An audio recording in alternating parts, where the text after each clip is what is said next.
그런데 미키, 너는 이제 익숙해졌겠지만 죽는다는 건 어떤 느낌이야? 화염 방사기는 내가 반납할게. 삐진 건 아니지? 그래, 괜찮아. 잘 죽고 내일 봐. 오늘 뭐 볼까 고민하는 분들을 위한 취향 추천 팟캐스트 책플릭스. 이번 에피소드는 영화 미키 세븐틴 속 한 장면으로 시작합니다.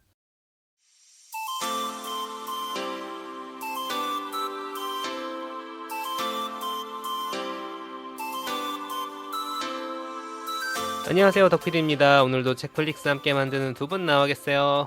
안녕하세요, 오지랖 넓은 오지입니다. 안녕하세요. 오늘은 보니 세븐틴 대신 보니 에이틴이 왔습니다. 컨셉충 정말 돌아버렸네. 약간 것도 일이겠어. 거친 보니로 돌아왔습니다. 네, 저희 예고도 없이 이렇게 돌아왔는데 누구 없다는 얘기와 저희 책플릭스 업로드 일정에 대해서는 뒤에서 얘기해 보도록 하고, 오늘 아주 따끈따끈한 작품입니다. 안 할 수가 없었어요. 할 말이 많아요. 네, 저희 지금 녹음 시간 기준으로 개봉도 안 했어요, 다른 나라에는. 맞네. 이게 바로 그렇구나. K 봉준호의 나라다. 한국에서만 이런 개봉한 특권 되게 낯설다. 그러게요. 미키 세븐틴 오프닝 감상부터 한번 나눠볼까요? 이게 근데 대사 자체는 좀 평이한데 사실 많은 걸 담고 있는 거잖아요. 그쵸. 친한 친구조차도 이런 질문을 한다. 음. 미키에게는 죽는다는 건 어떤 느낌이냐고 모두가 물어본다. 그러니까 모두 모르지만 미키만 알고 있는 단 한 가지 이 비밀이 죽음을 경험할 수 있다는 건데 이게 과연 특권일까? 영화를 보면 그 생각이 좀 달라지시지 않을까. 그래서 오프닝이 좀 이런 느낌이다. 감을 잡으셨으면 좋겠네요. 맞아요. 이게 오늘 우리의 오프닝이기도 하지만 영화의 오프닝이기도 하잖아요. 이게 그냥 이 대사만 보면은 심각한 상황인 것 같은데 영화 속에서는 좀 코믹한 무드로 이게 시작이 돼서 저도 보면서 이 감을 어떻게 잡아야 되나 약간 당황했던 기억이 있고, 그리고 저는 이거 보면서 그 생각한 게 우리가 살면서 삐진 거 아니지라는 질문을 하는 사람을 경계해야 돼요. 네, 멀리하세요. 주로 나쁜 사람이에요. 왜냐면 제가 오늘 지금 티모 역할 했지만 제가 티모였으면 그냥 솔직히 그냥 거칠애라도 괜찮아? 라고 한마디라도 했을 것 같거든요. 여기서 그 한마디만 했어도 미키가 이제 이 죽는 건 어떠냐는 질문을 받을 때 기분이 달랐을 것 같아요. 그래서 이 죽는 건 어때? 라는 질문을 이 오프닝부터 시작해서 미키가 앞으로 쭉 다른 사람들을 통해서도 계속 이 질문을 받게 되는데 단 한 사람에게만 영화에서 이제 답을 해주거든요. 근데 그 이유를 여러분께 제가 확 알려드리고 싶지만 저 잘 모르겠더라고요. 그래서 같이 좀 고민해주시고 댓글로 남겨주시면 좋겠습니다. 자, 맞습니다. 이게 오프닝 영화 초반에 나오는 주인공 미키와 동료인 티모의 대화인데 초반에 이제 이 영화의 가장 중요한 설정에 대해 두 분이 얘기해 주신 것처럼 설명을 해주는 장면입니다. 미키라는 캐릭터는 죽음이 익숙하고 잘 죽은 다음에 내일 볼 수 있는 사람이에요. 그렇죠. 자, 이런 사람이라면 죽는 게 무슨 기분인지 과연 물어볼 수 있을까? 근데 저 궁금하긴 할 것 같아요. 한번 근데 이렇게 물어보진 않을 것 궁금하지? 같아요. 죽어갈 때 안 물어보고 멀쩡할 때 물어볼 것 같아요. 그치. 혹시 진짜 궁금해서 그런데 이렇게. 기분 좋을 때. 기분 좋을 때. 공손하게. 방금 태어났다거나 다시. 이런 거 좀 물어봐도 되나? 약간 이러면서 물어볼 것 같은데. 전 이럴 것 같아요. 막 어때? 이렇게 안 물어보고 너무 힘들지? 이렇게 찔러볼 것 같아요. 쿠션 깔고. 네, 많이 쿠션 깔아서. 아팠겠다. 네, 이러면서 맞아요. F식으로. 그렇습니다. 뭐 나중에 그런 캐릭터도 나와요. 아까 보니가 얘기한 것처럼 카이라는 동료는 또 다른 방식으로 그걸 물어보는데 미키는 사실 이 카이의 질문 어떻게 답하냐면 당연히 죽는 게 싫고 자기도 익숙해지지 않는다. I hate it 이러더라고요. 그렇게 나오잖아요. 그러니까 죽음을 기다리는 시간은 어떻게 보면은 경험이자 기록이 될 수 있지만 죽는 순간의 느낌은 사실 이게 유쾌할 수가 없죠. 좋을 수가 없지 사실. 그래서 그냥 싫다, 익숙해지지 않는다라는 말 외에 과연 무슨 말을 할 수 있을까 싶기도 하더라고요. 자, 뭐 여러 가지 궁금증이 드시겠지만 봉준호 감독의 8번째 장편 영화 무려 2년 전에 2023년 2월에 책플릭스 115화에서 제가 이 원작 소설을 소개한 적 있습니다. 진짜 트렌드에 너무 민감했다. 2년이나 빨랐다. 너무 한 20발자국 앞서 아무도 관심 없을 때부터 지졌다. 네, 미키 세븐이라는 소설이었죠. 이 소설 원작의 주요 설정과 전개는 이 영화화 과정에서 꽤 가져오긴 했지만 각색이 엄청 많이 됐습니다. 사실 이제 호불호 갈린다는 평도 많고 오늘 이 방송 들으시는 분들도 이거 볼까 말까 고민하시는 분들 꽤 계실 거예요. 저희가 좀 도움이 되길 바라면서. 하지만 저는 책을 꼭 읽어보셔라. 그거 추천을 드립니다. 왜냐하면 영화로 보신 분들도 책이 전개가 상당히 달라요. 결말도 다르기 때문에 한번 보시면 좋을 것 이게 같고. 제가 어떤 평을 봤는데 오이랑 오이 피클이 많이 다르잖아요. 그러니까 이게 미키 세븐을 오이는 오인데. 봉준호 소스에 절였다. 아 그렇죠. 이런 맞아요. 표현이 있더라고요. 저도 맞습니다. 오이는 안 먹는데 피클은 먹거든요. 아. 오이까지 먹어봐야 될지. 그치. 한번. 피클 네. 먹어봤는데 이제 오이를 먹을 것이냐. 그렇죠. 아무튼 이제 극장가를 휩쓸고 있는 음. 따끈따끈한 신작. 지금부터 한번 소개를 해보겠습니다. 미키 세븐틴. 영화의 배경은 2054년으로 나와요. 이게 원래 2024년 개봉작이었기 때문에 30년 뒤죠. 원래대로라면. 근데 가까운 미래지만 지금의 인류나 지구의 상황과 꽤 다른 설정이 두 개 있습니다. 하나는 지구가 살 수 없을 정도로 굉장히 황폐화돼 있어요. 살기 힘들 정도로. 막 모래바람 막 막 엄청 날리고 네. 뭐 기후위기가 심각해졌다고 우린 짐작할 수 있겠죠. 음. 두 번째는 뭐냐면 인간을 복제하는 기술이 개발돼 있어요. 음. 지금의 나를 복제한다고 치면 내 신체를 쫙 스캔을 해서 그 정보를 기억을 해두고 기억은 하드드라이브처럼 업로드를 해서 그 기억을 새로운 신체에 이식하는 기술이 있는 겁니다. 기억을 벽돌에 저장을 해요. 그렇죠. 이게 사실 소설에서는 제가 그때 설명할 때 그래서 클라우드 같은 데 올린다고 했는데 이 영화화를 하는 과정에서 그 벽돌로 약간 벽돌 디스크 진짜 드라이브로 벽돌 같이 생겼던데요?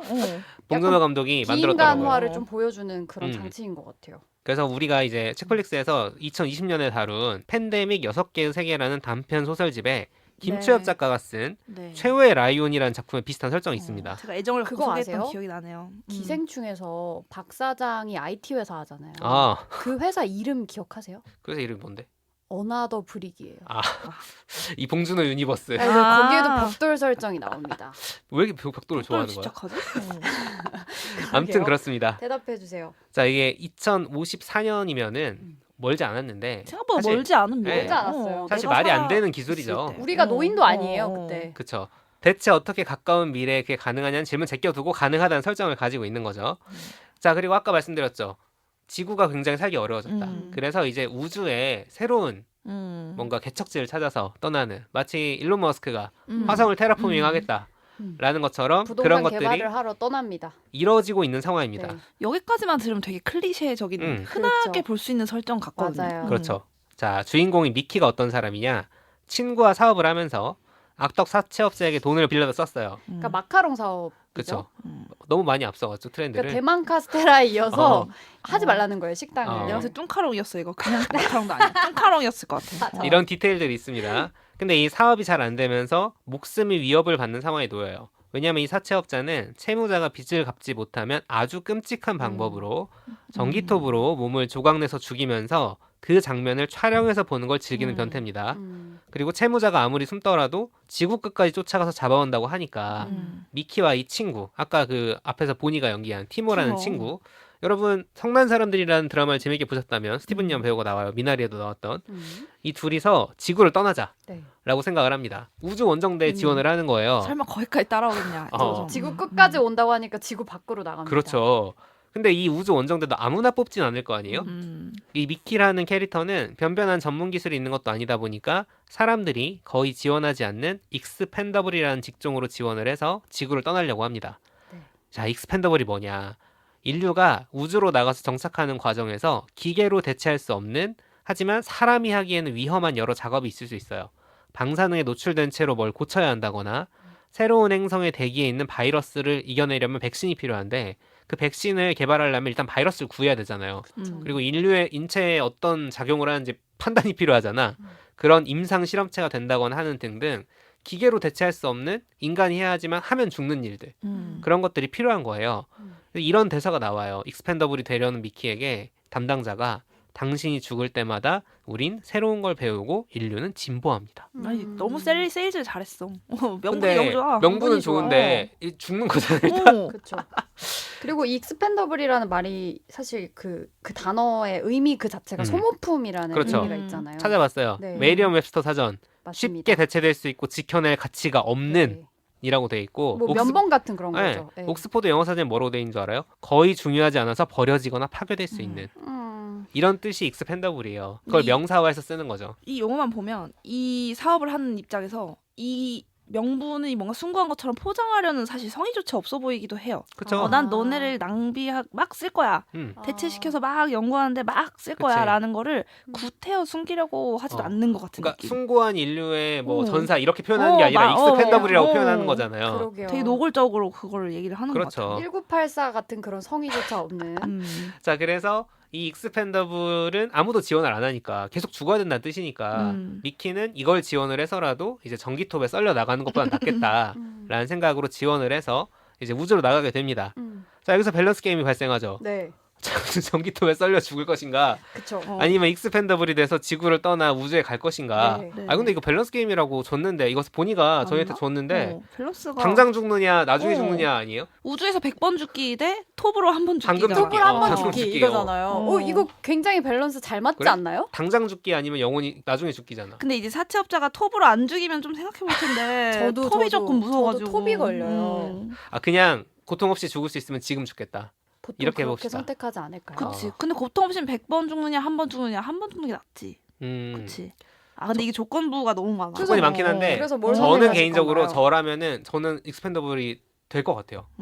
왜냐면 일단은 미래는 어떻게 될지 모르잖아. 불확실성의 영역. 그치. 확실한 죽음과 불확실한 영역이 있으면 불확실성을 택한다 일단은. 하지만 이 영화를 보고 나면 여러분 생각이 달라질 수 맞아요. 있습니다. 오지는요? 저도 영화를 보고 나서 처음에 당연히 사채업자지 이러다가 톱에서 약간 지금 익스펜더로 약간 돌아왔어요. 그러니까 저는 딱 똑같은 생각으로 그러면은 톱에 썰리기 전에 내가 혓괴물로 죽겠다. 아. 이런 생각을 하게 되잖아요. 근데 그런 생각, 이 밸런스 게임을 고르려고 생각하다가 제가 깨달은 게 너무 아이러니한 말이지만 미키는 생의 의지가 너무 강한 사람이었던 맞아요. 거예요. 생각보다. 그러니까 왜냐면은 솔직히 돈도 한 푼도 없고 미키가 지구에서 살 이유가 뭐가 있어요? 맞아요. 돈도 없고 가족도 그래. 없고 뭐 아무것도 없는데 굳이 사채업자한테 그렇게 열심히 피해 막 다닐 우주까지 갈 의지가 없는 그 동기가 없는 사람인데 살기 위해서 죽기를 선택하잖아요. 근데 그러면서 제가 그 생각이 나더라고요. 그 익스펜더블이 되기 위한 마지막 테스트로 자기 머리에 직접 자살하라 총을 그러죠. 쏴보라는 테스트를 받아요. 근데 그 테스트 결과가 나오지 않고 영화에서 나오지 않고 익스펜더블이 되잖아요.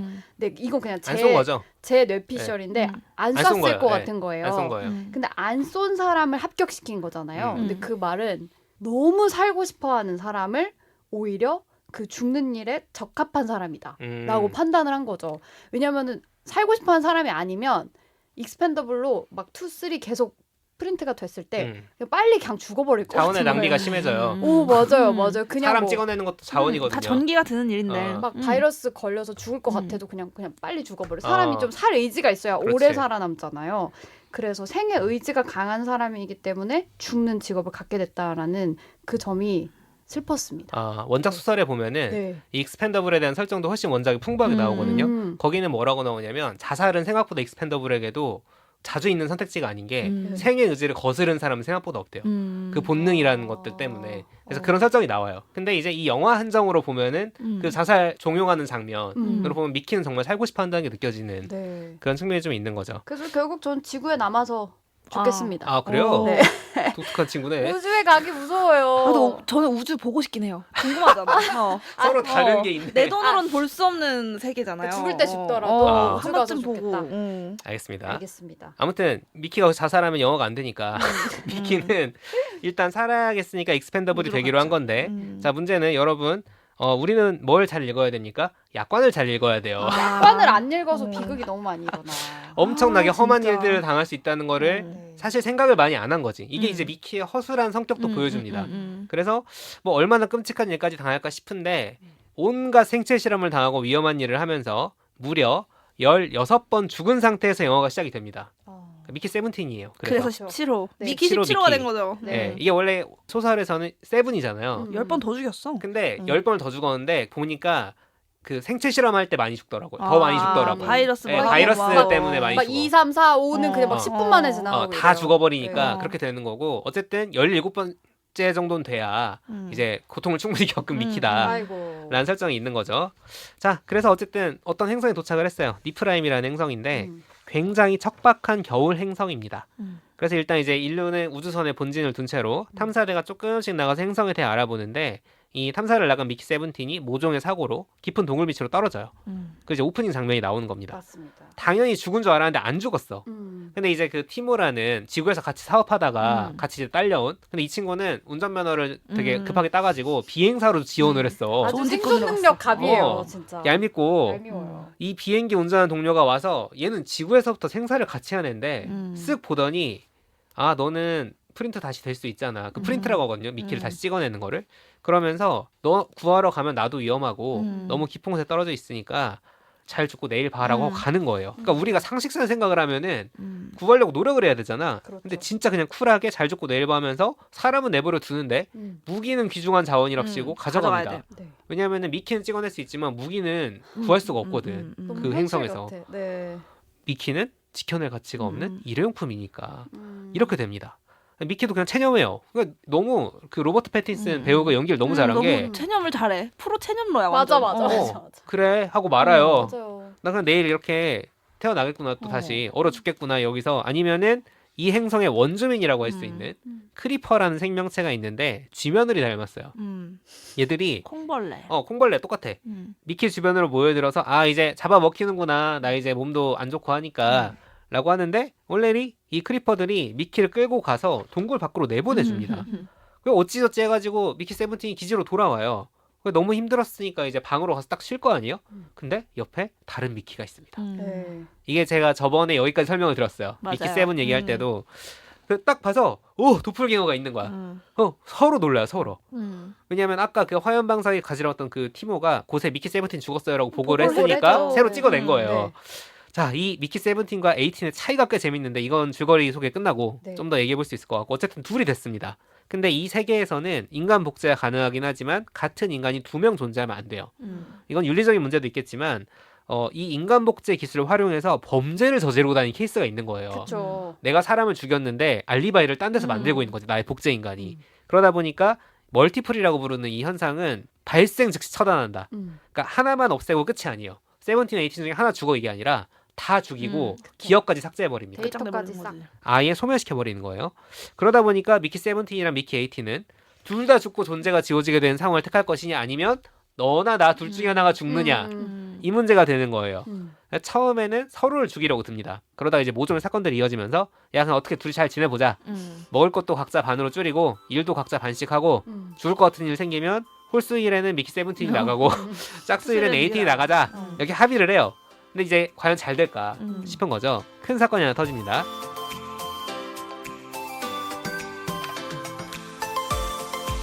자, 이 사건을 설명하기 위해서는 미키가 속한 원정대의 리더 마샬 부부에 대한 설명이 좀 필요합니다.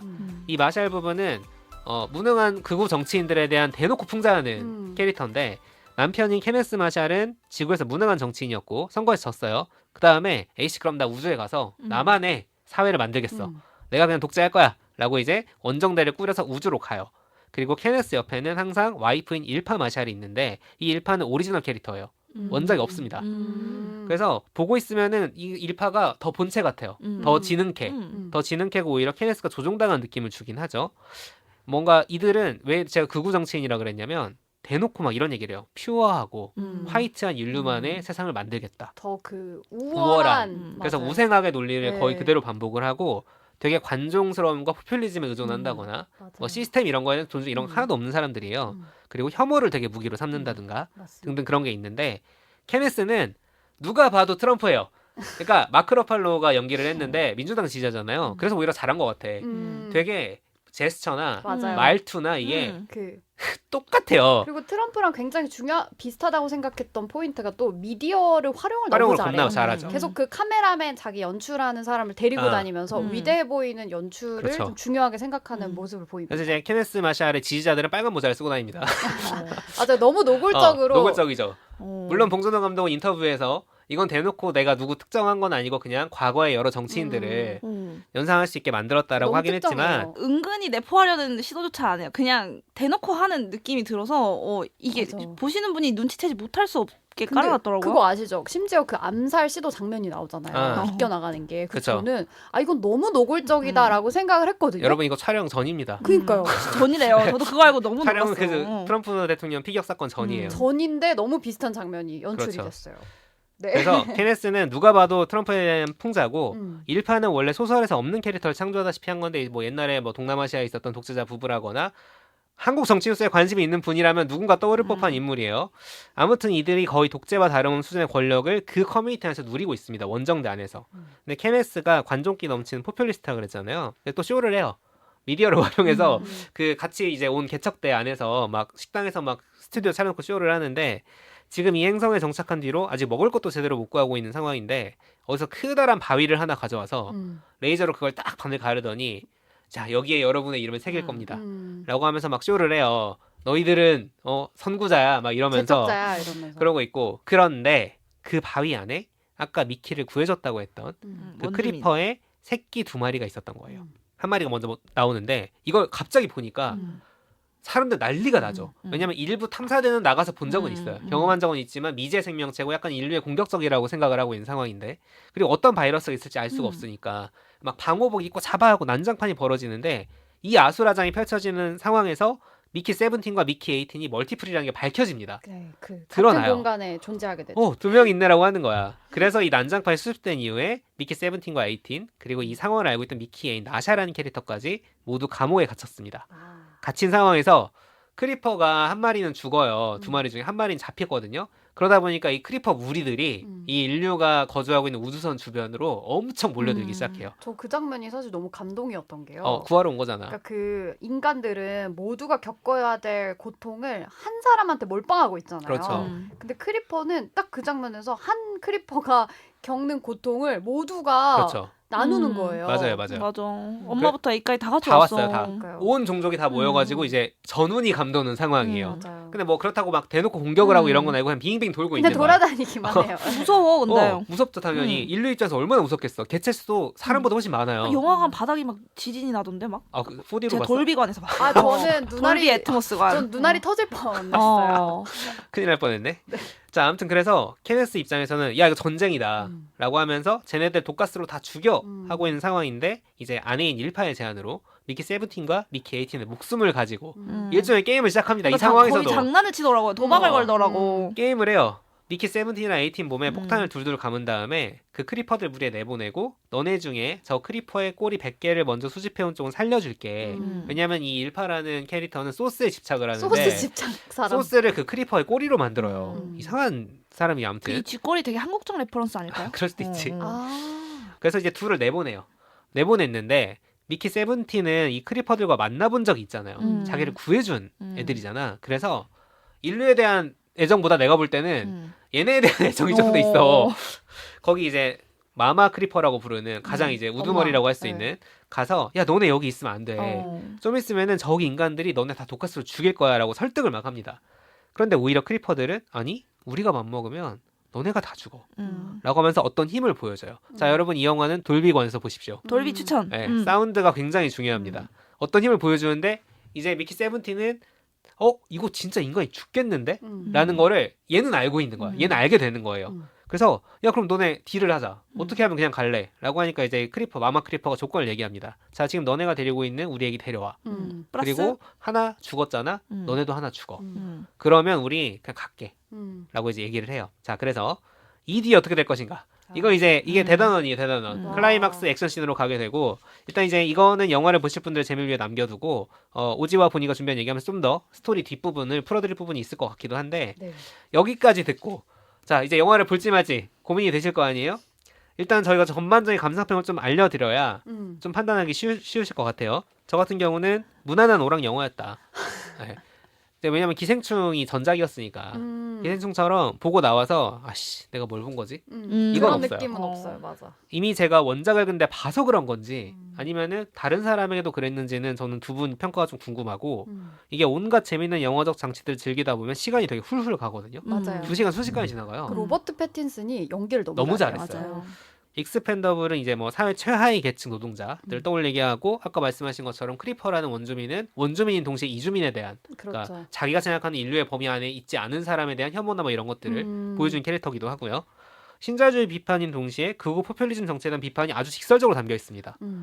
그리고 이제 제가 다 얘기하면 영화 보실 때 재미없을까봐 나샤라는 주요 캐릭터에 대한 얘기를 안 했는데 이 영화에서 마샬 부부가 그렇게 무능한 극우 정치인들에 대한 풍자라면 나샤는 그 대척점에 있는 존재예요. 왜냐하면 굉장히 유능한 실무자인 동시에 사랑을 상징하는 존재입니다. 맞습니다. 그래서 결말 역시 이 나샤를 중심으로 동화적인 수준의 낙관적인 희망이 나오거든요. 네. 그러니까 봉준호 감독 영화인데 엔딩이 해피엔딩이야. 해피엔딩이에요. 동화 같아요. 사랑도 정말 있어. 어린이용 동화 같아요. 맞아요. 해피엔딩이야. 그래서 이게 호불호 갈리기도 하더라고요. 그러니까 상쾌한데 약간 뭉툭하다는 느낌 때문에. 종합적으로는 뭐 언제 안 그랬냐 싶지만 호불호 갈릴 수 있는 작품이다. 저는 이제 딱 그 생각이 들더라고요. 어떻게 보셨어요? 저는 설국열차랑 옥자를 재밌게 보셨다면 그거에 약간 더 한 걸음 약간 더 들어간 맞습니다. 재미를 보실 수 있을 거라 생각하고 반대로 그 두 작품에서 큰 매력을 약간 느끼지 못했다면 약간 부러울 수 있겠다. 나는 사내의 추억이나 괴물이나 기생충이 기생충이 좋다. 좋다. 제가 이런 과인데 왜 그러냐면 제가 좋아 뭔가 날카로울랑 말랑 하다가 이렇게 슝 이렇게 동화로 끝나서 더 찔러줘라는 마음이 좀 들었고 하지만 그럼에도 불구하고 빛나는 거는 이 상상력, 당연히 원작이라는 세계관이 분명히 존재하는 작품이긴 하지만 그거를 이렇게까지 자기의 상상력으로 요만큼 확장해낸 그 즐거움을 맞아요. 영화 보는 내내 한 장면 한 장면 계속해서 기대를 충족시켜주는 그런 오락 영화로서는 충분히 가치가 있었고 말씀해주신 대로 2시간 넘는 시간이 길지 않게 느껴졌다는 점에서는 잘 만들어졌다. 잘 만들었습니다. 생각합니다. 저는 보고 나서 첫 번째로 한 생각은 진짜 잘생기면은 익스펜더블이고 우주에 가서도 저렇게 연애를 막 여자 둘한테. 아 근데 로버트 패틴슨이 잘생김을 연기하진 않잖아요. 여기서. 정말 저렇게 쭈글했나 사람이? 막 이런 생각이 들어요. 아니 예. 송강호 같지 않아요? 여러분 트와일라이트의 그 꽃미남 에드워드를 생각하시면 안 돼요. 송강호가 사람이에요. 보여요. 송강호가 보여요. 근데 일단 연애를 어디 가서든지 저렇게 할 수 있는 거구나라는 생각을 했고 말씀하신 것처럼 여러 가지 면에서 기생충. 그러니까 예를 들면 그런 그 계급과 막 그렇죠. 요식업 망해서 어려움에 처하게 된 주인공. 기생충이네. 공간만 보면은 설국열차네. 그렇죠. 악역을 보니까 설국열차네. 근데 크리퍼와 교류하는 거 보니까 옥자죠. 콘택트. 저는 콘택트나 콘택트. 그 막 그 번역기 쓰고 맞아요. 통역하는 거 보니까 소통은 또 컨택트랑 비슷하죠. 콘택트 맞아요. 같네. 근데 옥자 같기도 한데 근데 또 세븐틴과 에이틴이 한 사람인데 다른 성향이 막 부딪히잖아요. 그래서 인사이드 아웃 같기도 하네라고 생각하다가 결국 마지막에는 여러 정체성을 가진 한 사람이 사랑 속에서 성장한다. 이런 면에서 에에올인가?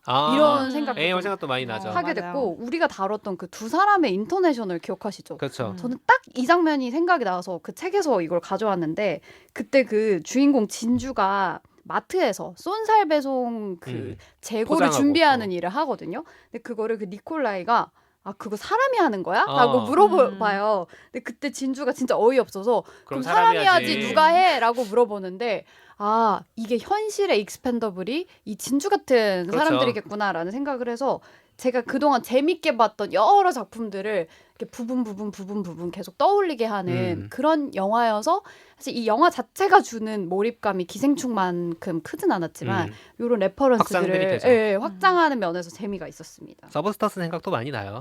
사실 저희가 뒤에서 얘기하려고 그랬는데 네. 이 영화 서브스턴스랑 같이 묶어서 하자고 해서 이 오늘 특집 방송을 기획한 거라서 거의 뭐 많은 생각을 할 수 있는 영화입니다. 자매 영화예요. 그렇죠. 진짜.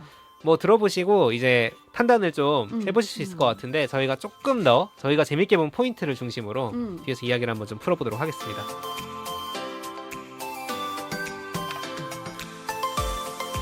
저는 익스펜더블이라는 용어를 막 너무 노골적으로 썼다 하셨잖아요. 근데 그거랑 대비되게 자주 나오는 말이 있거든요. 그 원앤온리예요. 이 행성도 원앤온리고 막 우리 회사도 원앤온리고 제니퍼가 죽잖아요. 동료 중에 한 명이 죽습니다. 과학자. 근데 네. 약간 레벨이 높은 그렇죠. 그 과학자인데 거기다 이제 가임기 여성이고 그러니까 경제적 가치가 많은 여잔데 그 사람이 죽었을 때는 막 추모하면서 우리의 원앤온리 제니퍼가 죽었다 막 이런 얘기를 하거든요. 그래서 익스펜더블에서 원앤온리로 이제 미키가 성장해 나가는 과정, 그러니까 개인의 성장이라고 보여지기도 했거든요. 우리가 사는 게 미키가 사는 거랑 크게 다르지가 않습니다. 이게 무슨 말이냐면 너무 놀랐어. 미키는 정신만 데이터로 유지가 되고 몸이 계속 새로운 물질로 그렇죠. 바뀌는 거잖아요. 막 닭뼈 같은 걸로. 네. 근데 우리 몸이 1초에 380만 개의 세포를 계속 새로 바꾸고 있대요. 그래서 1년이 지나면 우리 몸에 있는 모든 세포는 이전의 물질과 다른 물질로 다 대체가 된다는 거예요. 그래서 여기서 테세우스의 배라는 되게 유명한 그리스 신화의 역설이 있거든요. 원작에는 아예 그 얘기가 줄줄 나와요. 미키가 하고 다녀요 그 그래요? 얘기를. 모티브인가 봐요. 당연하죠. 당연하죠. 네. 나도 저 몰랐어요. 근데 그게 뭐냐면 이게 배가 있는데 배의 일부분을 계속 새로운 부품으로 바꿔요. 근데 그렇게 되면 결국 나중에는 모든 부품이 다 새로운 부품이 그렇죠. 되는데 그걸 원래 배와 같은 배라고 할 수 있는가라는 그렇죠. 그런 역설이고 만약에 그 빠져나간 부품들로 다른 배를 만들면 그게 원본의 배인가?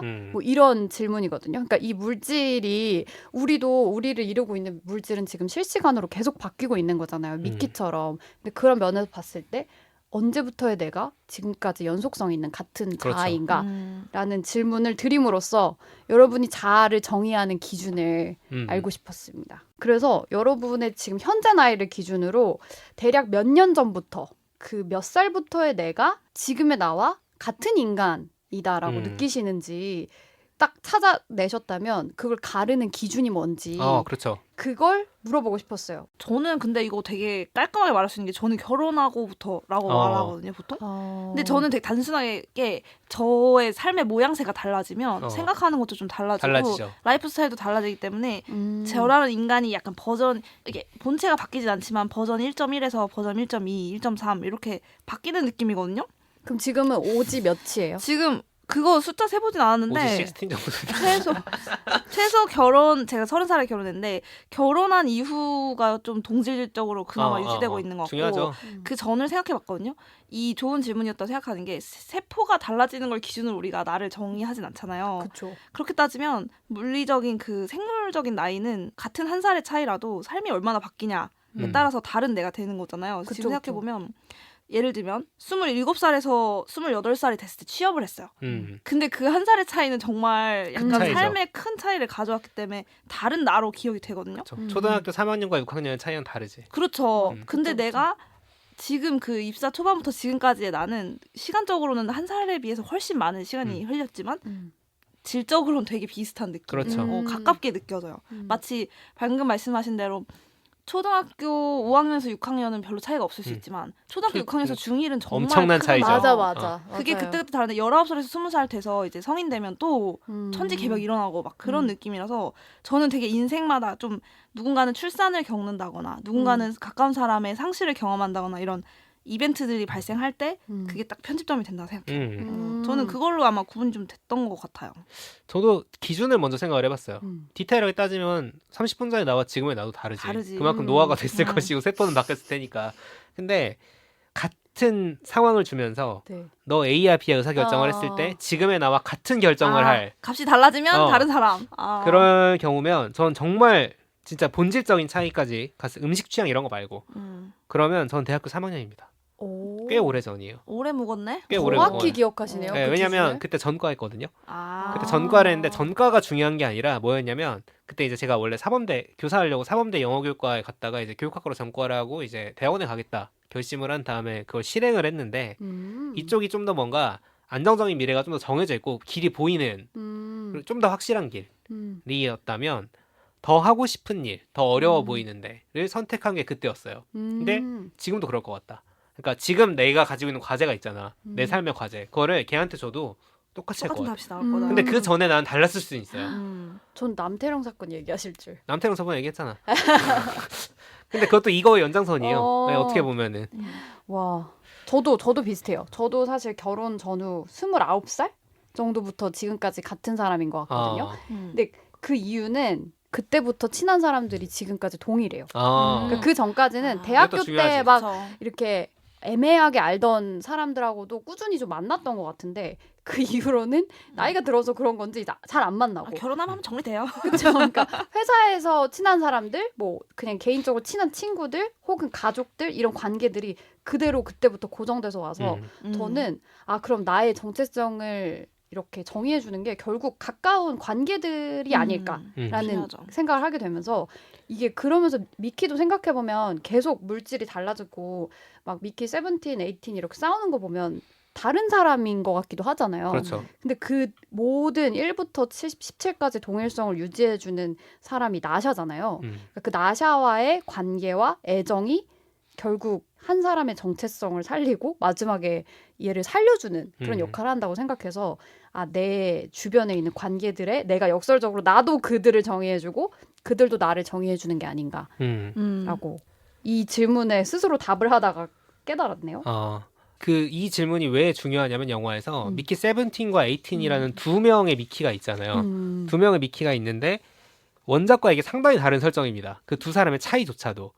원작에서는 오히려 성격은 비슷해요. 근데 영화에서는 지금 성격을 완전 지킬 과이드로 만들어놨잖아요. 연기도 그걸 어떻게 다른 사람같이 그게 연기하더라고요. 그 태어난 일시가 달라서 사주팔자가 달라서라는 라는 한국적인 해석도 존재하는데 좀 눈썹을 찌게 그려서 그런가 되게 다른 사람같이 보여요. 영화에서도. 관상이 달라져가지고 얘도 나고 얘도 난데 음. 근데 그 나가 어떤 차이를 가지고 있느냐의 문제죠. 원작에서는 미키 세븐과 미키 에잇의 기억 사이에 2주의 시차가 있습니다. 2주의 시차가 있고 그 2주가 뭐 나중에 더 늘어나지만 그 2주가 아주 중요한 게 뭐냐면 미키 세븐이 크리퍼들에 의해 구조됐다는 기억을 가지고 있잖아요. 에잇은 그 기억이 갖고 있지 없는 않지. 거예요. 왜냐하면 사고 난 상태에서 에잇이 프린트가 됐으니까 그 전에 작업까지만 기억을 하고 있는 거지. 그 기억이 있는 것과 없는 것의 차이가 아주 큽니다. 왜냐하면 크리퍼들과 공존의 가능성을 모색할 수 있다. 크리퍼들은 지능이 꽤 높은 생명체들이다라는 거를 미키 세븐은 아는데 에잇은 모르잖아. 그러다 보니까 아예 질적인 차이가 발생을 하는 거예요. 그래서 불과 2주만으로 그런 차이가 발생할 수 있는데 2주가 뭐야? 크리티컬한 경험이 발생하면은 하루만으로도 사람이 달라질 수 있는 거예요. 그럼요. 영화의 기준으로 보자면 아까 에어올 얘기했지만 이 두 사람의 차이가 뭘 발생시키냐면은 나와 나 사이에서 어떤 성장이 발생할 수 있는가를 보여줍니다. 미키 에이틴에게는 아까 제가 지킬 과이드 같다 그랬잖아요. 미키 세븐틴은 거의 쭈구리예요. 안 보신 분들을 위해서 설명을 좀 해드리자면 제가 MBTI 전문가로서 진단을 내린 결과 자칭 전문가. 미키 세븐틴은 INFJ 혹은 INFP일 것 같고요. 혹시 동의하시나요? 잘 몰라요. 관심 없어요. 아, 저희는 여기 그렇구나. MBTI 병자가 없어요. 미키 에이틴은 확신의 ENTP. 그렇죠. 에이틴이 훨씬 활달하죠. 활달하고 좀 불같고 그렇죠. 자기 얘기를 즉흥적이고. 직설적으로 즉흥적이고. 얘기를 하고 맞아요. 그런 스타일입니다. 그래서 미키 에이틴에게는 미키 세븐틴이 가지고 있는 자기 혐오와 순종적 정서가 적어요. 그니까요. 없다고 봐도 돼요. 거의 자기 혐오는 보이지도 않아요. 없죠. 미키 세븐틴이 아까 저희가 오프닝에서 설명해드린 것처럼 너 그냥 잘 죽어 하고 동료가 버리고 갈 때도 그래 하고 말아요. 그래 고마워 잘 가. 왜냐면 약간 난 이런 익스펜더블이니까. 심지어 크리퍼들이 자기를 잡아먹지 않고 구해줬잖아요. 근데 그것도 구해줬다고 생각을 안 하고 아 내가 육질이 별로라서 안 먹었나 보다. 맞았니? 막 이러면서 그러니까 되게 미키 실망해. 세븐틴을 표현하는 한 가지 단어가 죄책감. 그치. 그러니까 내 탓이야. 내가 옛날에 어렸을 때 개구리 무슨 실험해서 그래. 무슨 사고를 쳐서 네, 그래. 맞아요. 그런 게 있습니다. 그래서 미키 세븐틴은 권리를 주장하는 건 상상조차 하지 못하고 당하는 데 익숙해져 있는 존재입니다. 반면 미키 에이틴은 분노형 캐릭터. 나를 이렇게 취급해? 다 죽여버리겠어. 라고 날뛰는 캐릭터예요. 이 두 미키의 성격 차이가 사실 서사적으로도 중요합니다. 마지막에 그 크리퍼와 전쟁이 벌어지느냐는 상황에서 어떤 장치로 활용이 되기도 하고 미키 세븐틴이 어떤 위기 상황을 맞았을 때 내가 미키 에이틴이라면 어떻게 했을까? 상상을 하면서 자기 혐오를 극복하는 장면이 마지막에 나옵니다. 되게 감동이에요. 이게 엄청난 감동이에요. 그래서 이런 식으로 생각을 해보면은 얘도 나고 얘도 나지만 서로 다른 나잖아요. 예를 들어서 오지 16과 그러니까 28살 이전의 오지와 지금의 오지가 다르다고 하지만 어떻게 보면은 그 이전의 나를 생각하면서 지금의 내가 성장할 수도 있는 거예요. 거꾸로도 마찬가지고. 가스라이팅 당하기 전에 나였으면 어땠을까? 라는 생각을 하게 되는 거죠. 그래서 저는 이제 그 질문도 떠올랐어요. 그러니까 과거의 나로부터 지금의 내가 배울 수 있는 점이 있다거나 지금의 내가 오히려 과거의 나에게 어떤 점을 보여줄 수 있다면 왜냐하면 그 버전도 전부 나라고 한다면 그것은 무엇일까? 저는 그 생각 되게 많이 하거든요.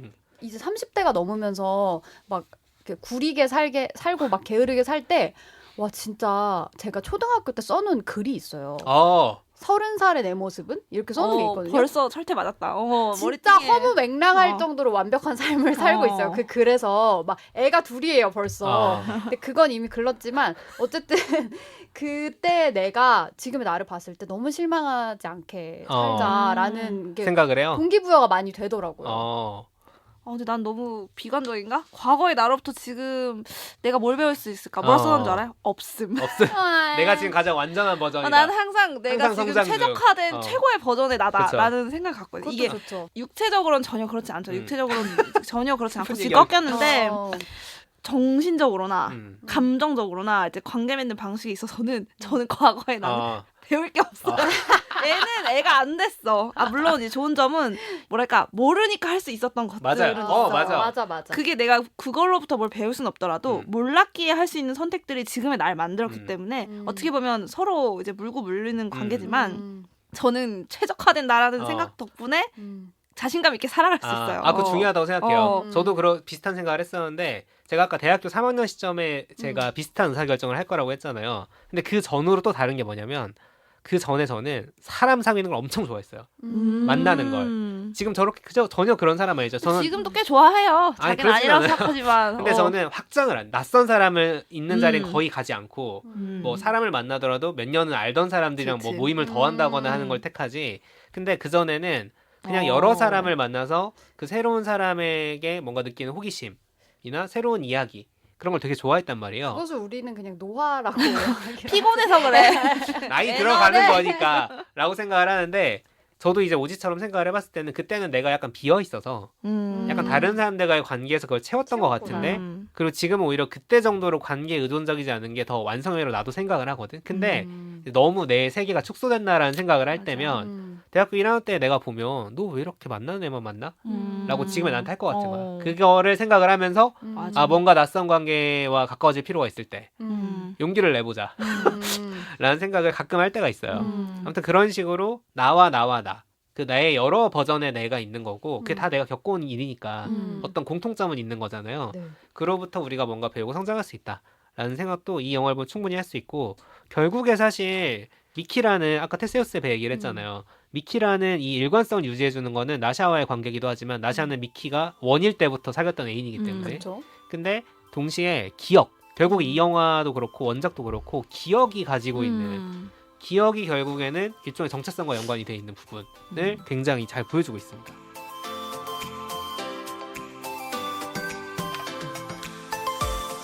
미키 17과 18 그 나와 나의 대결이 이 영화의 이제 후반부를 이루고 있는데 저는 엉뚱하지만 그 손오공 생각났거든요. 손오공이 전투 벌일 때 자기 머리털을 이렇게 뽑아서 후 불면 100개의 손오공이 생겨서 대신 분신이 싸워주잖아요. 맞아요. 가끔 그래서 그런 거 내가 손오공처럼 머리털로 나를 만들 수 있으면 혹은 뭐 손톱 먹어서 쥐가 내 손톱 먹어서 또 다른 내가 된다면 나를 어디에 보낼까? 초등학교 때 그런 거 많이 생각 많이 얘기했던 하죠. 것 같아요. 나 대신 학교 보내고 뭐 나 대신 그렇지. 숙제시키고 이런 거 나는 놀 때만 가고 이게 어른이 돼도 똑같더라고요.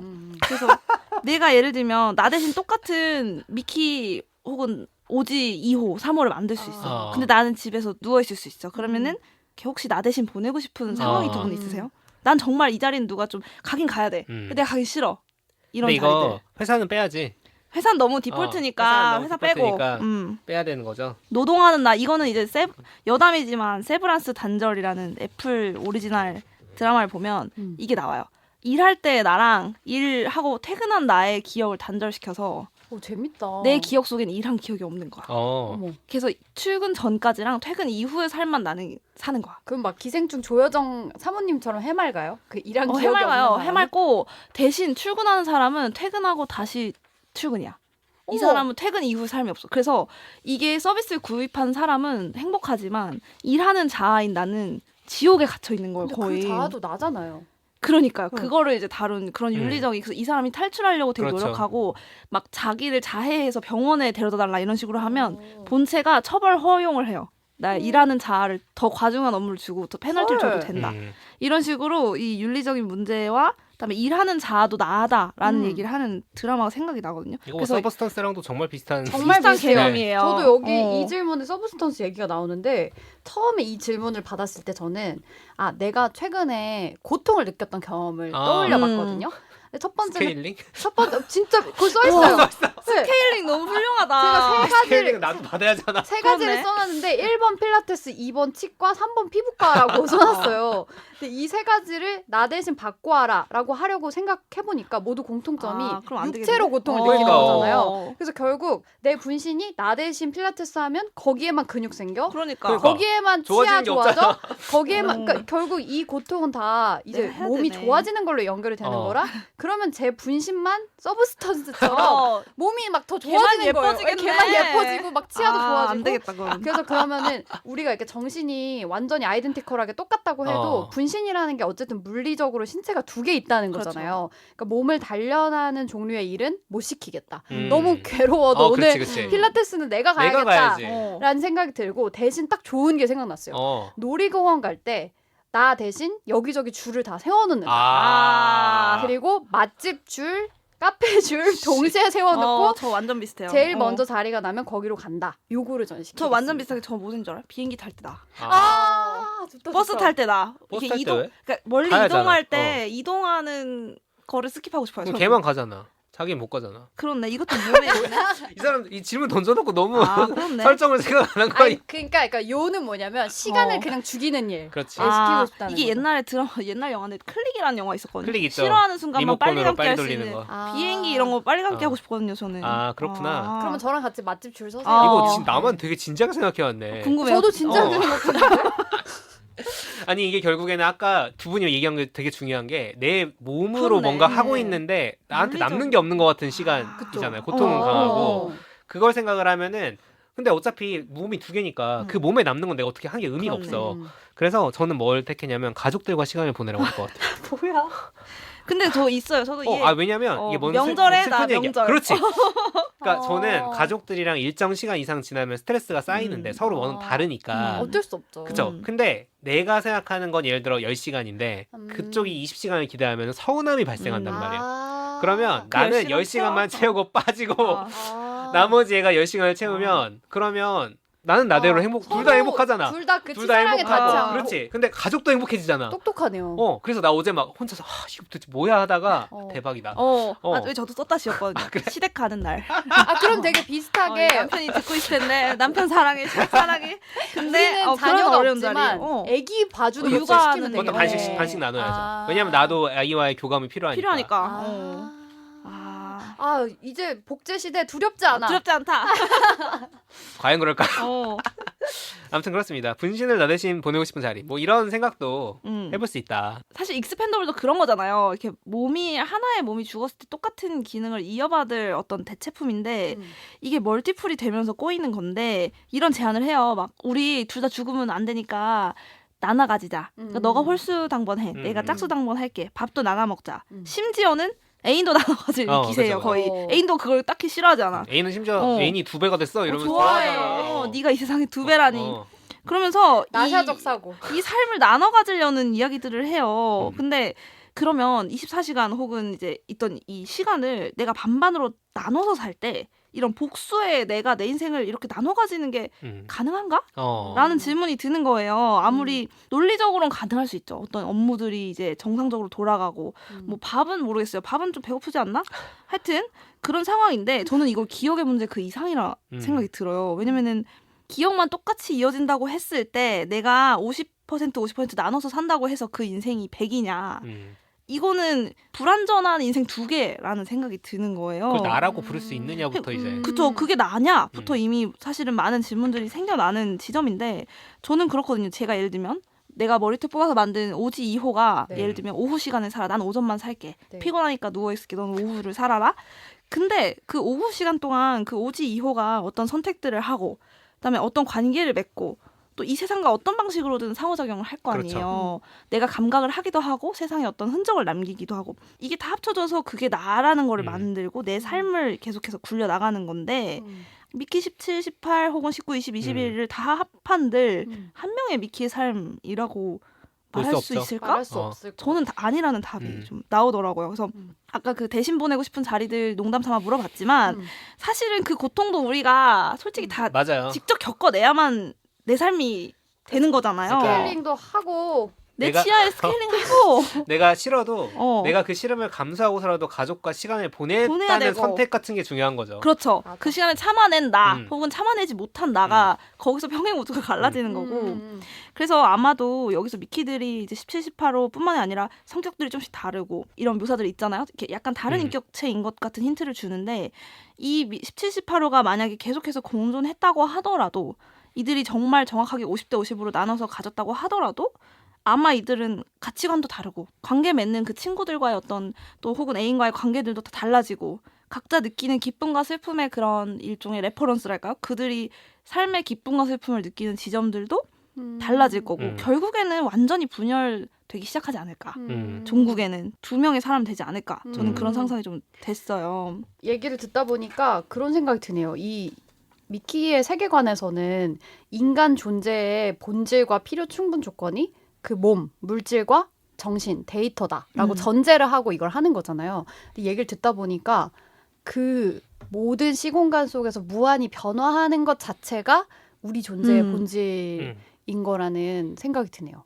이게 무슨 1 더하기 1처럼 몸 더하기 정신은 맞아. 나 이렇게 네. 되는 게 아니라는 생각이 확실히 들었고 그렇다면 우리가 살면서 내 몸, 내 정신 그 사이에 뭔가 제3의 무언가를 어떻게 채워가느냐 이게 결국 나를 나답게 만들어주는 어떤 부분인가 보다라는 희미한 좀 결론에 이르렀고 달리기를 이제 해보신 분들은 알 텐데 달리기 하기 전에는 1km라는 거리가 어떤 정도인지 감이 안 와요. 모르죠. 맞아요. 내 발로 1km를 뛰어보면 몸으로 그 1km를 딱 경험하면 1km가 실체가 생겨요 저한테.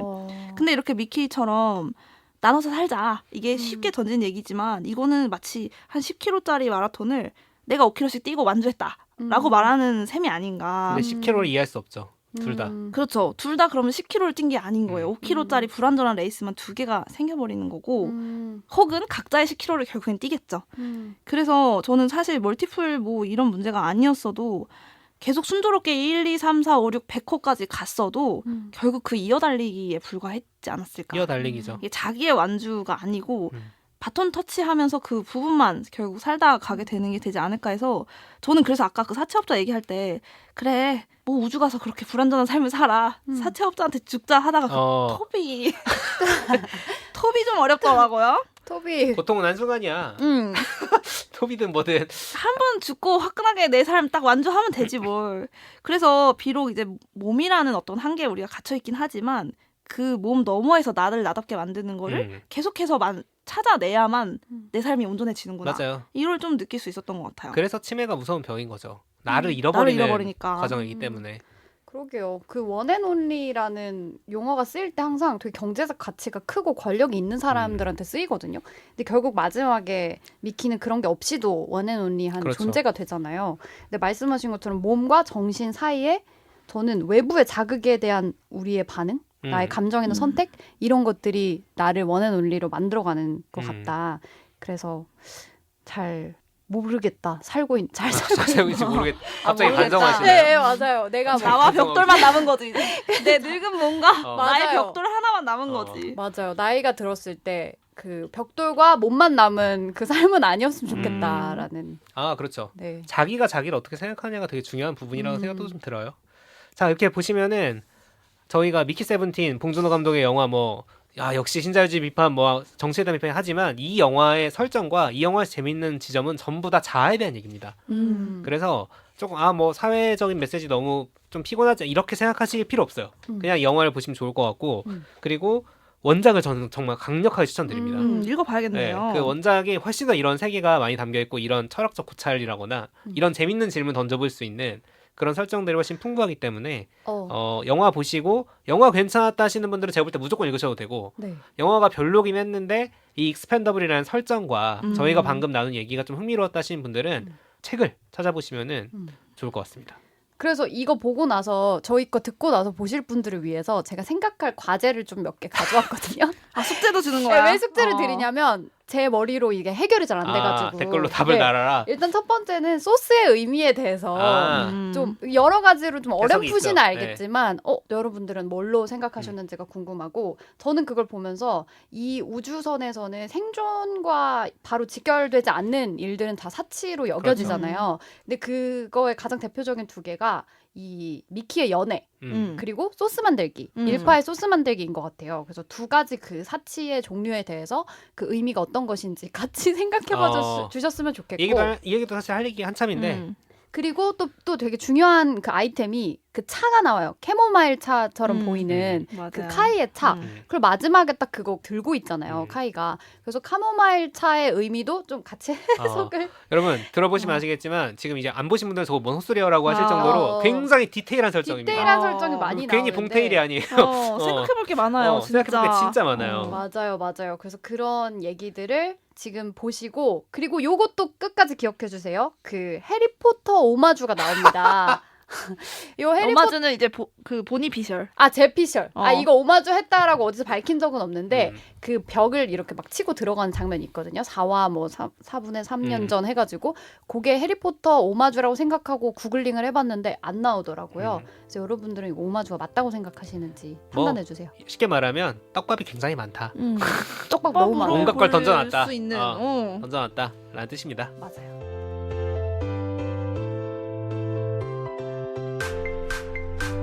오늘 뭐 볼까 고민하는 분들을 위한 취향 추천 팟캐스트 책플릭스, 지금까지 영화 미키 세븐틴에 대한 이야기 나눠봤습니다. 저희가 딱 한 달 만에 업로드를 했는데 그 사이에도 댓글 남겨주신 게 있어가지고 좀 짧게 소개해드릴게요.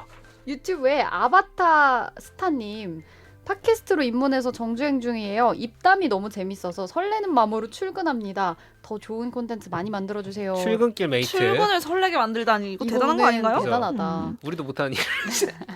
저는 팟빵에서 댓글 하나 가져왔어요. 하나찌님이 남겨주셨는데요. 내 일상에 오이 한 조각 같은 책플릭스. 이거는 노르웨이의 숲에서 오지가 한 얘기죠. 저는 제가 오이를 안 먹어서 욕인 줄 알았죠. 정확하게는 모르겠지만 오이를 좋아하시는 분인가 보다. 노르웨이의 숲에 또 제가 오이 이야기도 했죠. 기억해서 남겨주셨네요. 밀린 에피소드들 듣고 오니 벌써 끝나 있어서 너무 아쉽네요. 금방 돌아오실 거라 믿으며 기다리고 있겠습니다. 네. 주셨네요. 애플 팟캐스트의 히비울리님께서 마지막 방송이라뇨. 매일 들으면서 행복한 운동 시간을 보낸 지 일주일 됐는데 유유. 과거 에피소드 정주행하고 있을게요. 빨리 돌아와 주세요. 출근을 설레게 운동을 행복하게. 그렇죠. 그 들을 거 많아요. 151화입니다 오늘이. 때문에. 자, 이렇게 역시나 돌아오라는 따뜻한 댓글들이 그 외에도 이런저런 플랫폼에 달리고 있는데 팟빵에는 워킹 포테이토님이 따뜻해지면 오시는 거죠. 이것은 이제 저희의 패턴을 분석을 하셨다. 얘네 보통 계절이 바뀌면 한 번 온다라고. 오래된 분이니까. 그게 T의 해석이고요. F의 해석은 우리를 봄으로 생각해 주시는 건가? 네가 와서 봄이다. 네, 그렇게 감동받았어요. 예. 자, 그렇게 달아주시기도 했는데 저희 업로드 일정에 대해 말씀드리겠습니다. 일단 정식 컴백은 아닙니다. 저희 겨울 특집 마무리할 때 말씀드렸다시피 오늘도 함께하지 못한 책디를 비롯해서 저희 멤버들 전원이 지금 격변기를 보내고 있습니다. 직장에서. 하하하. 그렇기 때문에 최소 4월은 돼야 뭐가 좀 정리가 되고 뭐 정기적인 방송을 할지 말지 여부도 그때 가야 좀 정리가 될 것 같은데 사실 제가 아까 잠깐 말씀드렸지만 2월에 서브스턴스 영화를 보고 개봉 예정이었잖아요. 미키 세븐틴이. 그렇죠. 이거는 같은 영화다 사실상. 참지 못한 거죠. 톡PD가 이 그래서 서브스턴스 야 이거 참을 수 없다. 서브스턴스 못 참지. 그리고 이러고 연락을 온 거죠. 여러분 서브스턴스는 보기는 되게 힘든데 궁금한 얘기는 되게 많을 수 있는 영화예요. 왜냐하면 고어하기 때문에 되게 그런 거 못 보시는 분들은 보기 힘들거든요. 그래서 어쨌든 급하게 좀 미키 세븐틴 어차피 볼 거 아니냐 방송을 한번 해보자 라고 제안을 해서 좀 급하게 특집처럼 방송을 만들었고요. 따끈따끈한 미키 세븐틴 얘기로 오늘 전해드렸습니다. 혹시 서브스턴스 도저히 못 보겠는데 궁금하시다는 분들 너무 많으시면 댓글에 한번 너무 많으시면 보겠습니다. 저희가 일단 다 봤어요. 저희 3명은 다 봤기 때문에 틈을 좀 내볼 수도 있을 것 같기도 하고 확실한 약속은 못 드리지만 여지를 남겨보면서 또 예고 없이 언제 돌아올지 알 수 없지 않겠어요? 그래서 오늘 방송은 여기서 인사를 드리고 다음에 또 예고 없이 찾아오도록 하겠습니다. 보니 20로 그렇죠. 돌아오겠습니다. 그렇게 격변할 일이 또 일어날까요? 그 사이에 일단 오늘 방송 여기서 마치도록 하고요. 저희는 새로운 이야기와 함께 돌아오겠습니다. 감사합니다. 감사합니다.